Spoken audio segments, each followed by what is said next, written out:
মুক্তিযুদ্ধের চেতনা টিভিতে আপনাদের স্বাগতম। এখন দেখবেন আমাদের প্রতিনিধির পাঠানো তথ্য চিত্রে বিস্তারিত।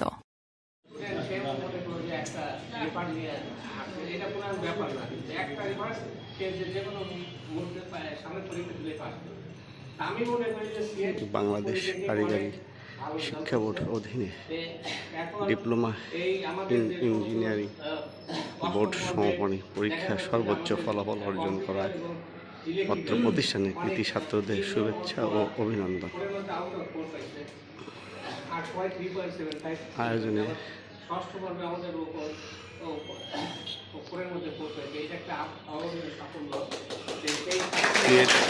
পলিটেকনিক্যাল সাদৃশ্যাজ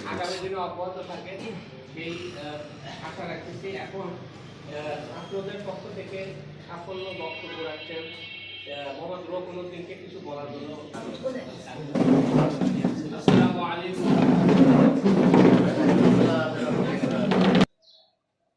এই প্রথম এই সারা বাংলাদেশে সিরাজগঞ্জ জেলার ভিতর কারিগরি শিক্ষা বোর্ডের অধীনে ডিপ্লোমা ইঞ্জিনিয়ারিং বোর্ড সমাপনী পরীক্ষায় ফলাফল অর্জনে অত্র প্রতিষ্ঠানকে শুভেচ্ছা ও অভিনন্দনে সবাইকে শুভেচ্ছা এবং অভিনন্দন।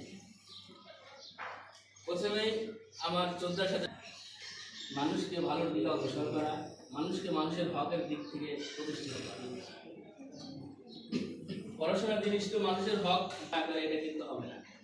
আর মানুষের হক নষ্ট করলে সবচেয়ে বড় অপরাধ, এবং আল্লাহর হক যদি নষ্ট করে সেটা যদি আল্লাহ মাফ করতে পারে, হয়তো যদি মাফ করতো চাইলেও মাফ করতে পারে, কিন্তু মানুষের হক নষ্ট করা যাবে না। এটা হচ্ছে পড়াশোনার মূল উদ্দেশ্য এবং মানুষত্ববোধ সৃষ্টি করার মূল উদ্দেশ্য।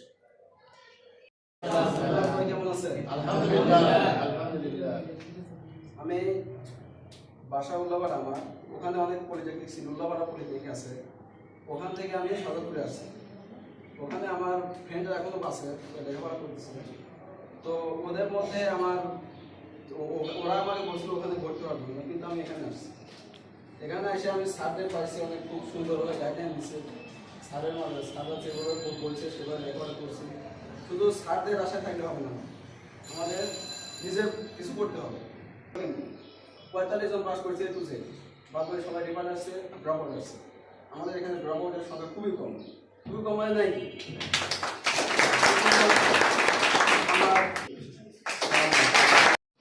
আগে একটু বলছিলাম যে লোকটার কথা বলবো সেই নাম জগৎ বিখ্যাত বিশ্বে উনি 1 নম্বর উদ্যোক্তা, নামটা একটু পরে বলছি।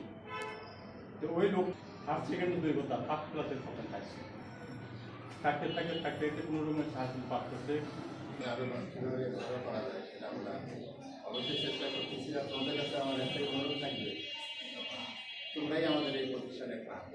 তোমরা যদি এখান থেকে হতাশ হয়ে ফিরে যাও, তাহলে আমরা আসলে এই প্রতিষ্ঠানের ছাত্র পাব না। আর আমরা প্রতিষ্ঠানের তৈরি তোমার একটা জিনিস তোমাদেরকে আমরা অবশ্যই সেটা জোর করে বলতে পারি, আমাদের এই প্রতিষ্ঠানে যেহেতু আমরা স্টাফ আছি 17 জন, আমাদের শিক্ষক মন্ডলী এই প্রতিষ্ঠানের জন্য আমার মনে হয় প্রতিষ্ঠানের সভাপতি দিক নির্দেশনা সুদক্ষ ছাত্র করার লক্ষ্যে দিক নির্দেশনা বক্তব্য দিচ্ছেন। প্রত্যেকটা ডিপার্টমেন্টে উন্নত এবং ভালো জায়গায় পৌঁছে দেওয়ার জন্য বক্তব্য দিচ্ছে মাত্র কারণ হলো কি, দেখো এই যে গতকালকে একটা ছাত্র মেসেজ দিচ্ছে, ও প্রথম ব্যাচ ছিল বোধহয়, টেক্সটাইলে বের হয়ে গেছে, ও এখন একটা ইন্ডাস্ট্রি হলো জিএম হয়েছে। ও আমাদের ওই যে পুরাতন জায়গাটা বিক্রি করবো, নতুন জায়গা আমরা নিচ্ছি, পুরাতন জায়গা বিক্রি এসে ও আমাকে মেসেজ দিচ্ছে, স্যার জায়গা প্রতিষ্ঠান কি বিক্রি হচ্ছে নাকি? বললাম যে না, প্রতিষ্ঠান সামনে আসতেছে আর ওইটা পুরাতন জায়গা। বললো স্যার আমি ওটা পুরাতন নিলাম, তখন পরিচয় নিলাম। ও বললো যে কোনো ছাত্রপাত্র পাঠান লাগে আমার ফ্যাক্টরিতে পাঠাই। তো বিষয় হলো তোমরা বিভিন্ন জায়গায় যাবে, বিভিন্ন জায়গায় করবে, ভবিষ্যৎ কামনা করে আমরা এই অনুষ্ঠানটা করছি। সামনে অনুষ্ঠান হবে, যারা বিদায় নিচ্ছে তাদের অনুষ্ঠান করবো তোমাদের সঠিক পরামর্শ নিয়ে। এই জন্য আমাদের কলেজকে দেখো, তোমার একটা মিনিট আমি একটু শেয়ার করতে চাই। আমাদের এই শাহাদাতপুরটাতে এরকম একটা প্রতিষ্ঠান হয়েছে, তোমরা খালি একটু চিন্তা করে দেখো, বাইরে যেতে হচ্ছে না, বগুড়া বা রাজশাহীতে যেতে হচ্ছে না। দেখো টেক্সটাইল, এই শাহাদাতপুরটা কিন্তু টেক্সটাইলেরই জায়গা। অথচ বগুড়াতে 2 লক্ষ 3 লক্ষ টাকা দিয়ে টেক্সটাইলের কোর্স করছে, ওখানে কোনো টেক্সটাইলের কোনো মিল নাই, কারখানা নাই, অথচ ওখানে যা পড়াশোনা করতেছে এত টাকা দিয়ে। আর আমরা অল্প টাকা টিউশন ফি দিয়ে এখানে পড়াশোনা করার জন্য একটা প্রতিষ্ঠান হয়েছে যেখানে টেক্সটাইলের উপরেই দাঁড়িয়ে আছে পুরো শাহজাদপুরটা। এটা কি জানো? তেলের টিপু, মিল বিটা, টান কোম্পানি, তাই না? এই যে ইন্ডাস্ট্রিজগুলো এখানে কিন্তু সিমেন্ট কারখানা সবই কিন্তু কি কর্মক্ষেত্র জায়গা না। করার জন্য তোমরা প্রত্যেকেই কিছু ছাত্র এখানে ভর্তি করাই দিবে, সামনে গিয়ে আমাদের সার্বিক সহযোগিতা দিবে এই আহ্বান রেখেই এবং সবার সার্বিক সহযোগিতা এবং সার্বিক মঙ্গল কামনা করে আজকে আমি এখানকার এই অনুষ্ঠানটা আজকে এখানেই শেষ করছি। আমাদের এই গল্পটাই বলি, তাহলে সময় আর নষ্ট করবো না। মন্ত্রী এক রাষ্ট্রের এক রাজা, সে একদিন শিকার করতে বের হয়েছে। শিকার করতে বের হয়ে তখন যে তার যে শিকারের যে ধনুক সে ঘাট দিচ্ছে, তারভাবে রাজা ফেরত এসে যেভাবে ফেরত এসে তখন সেনাবাহিনীকে ডাকছে যে তোমার এই কথাটা আসলেই সত্যি, যে যা হয় ভালোর জন্যই হয়। আমার আঙুলটা যদি না কাটা যেত আমি আজকে তো জব হয়ে যেতাম। এটা নাই মেনে নিলাম, কিন্তু তোমাকে তো জেলে দিলাম, এই জেলে দেওয়ায় তুমি তখনও বললে এসএমবি খায় ফের, তাহলে এটা তোমার কেমন ভালো হলো? বললো যে রাজা মশাই, আমি যতবারই আপনি শিকারে গেছেন আপনার সাথে গেছি, তাহলে আপনি ছাড়া তো আমি কোনো জায়গায় লড়াচড়া করিনি। তখন জমিতে যখন আপনি দৌড়টা আমাকে দৌড়তো, তাহলে আপনার তো আঙুল কাটা, আমার তো আঙুল কাটা ছিল না, আমার তো জব করে দিত। তাহলে